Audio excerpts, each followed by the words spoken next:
Alors la rencontre des muletiers, donc effectivement ça se tient le troisième dimanche, enfin le troisième week-end d'octobre, puisque le troisième dimanche d'octobre c'est la foire à Saint-Gervais, et la veille, le samedi au Contamine, il y a la rencontre des muletiers qui est organisée, je crois que ça doit faire la 8e année cette année. Et donc le principe c'est d'inviter des muletiers, donc des gens qui utilisent des mulets, ceux qui les élèvent, ceux qui les font naître, pour échanger un petit peu sur les savoir-faire, sur cet animal qui est particulier, puisque c'est le croisement entre un cheval et un âne. Alors à quoi il sert le mulet en montagne maintenant? Alors aujourd'hui, le mulet revient un petit peu sur nos chemins.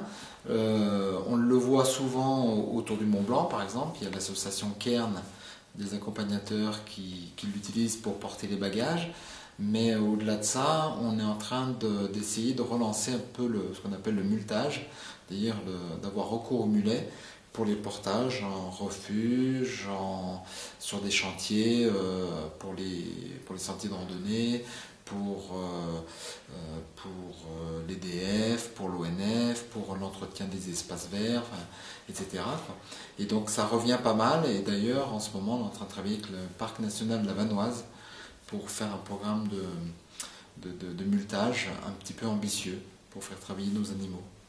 Et donc on retrouve quoi ce samedi où contamine les activités? Alors on retrouve, comme chaque année, d'abord des mulets, parce que c'est déjà pas rien de réunir des mulets, puisqu'il y en a presque plus, en France en tout cas.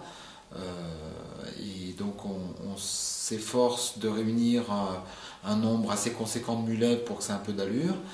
Et puis en plus, ces mulets qui sont là sont utilisés, donc il y a des démonstrations. Et discussions, il y a des stands aussi avec de vente de matériel, etc.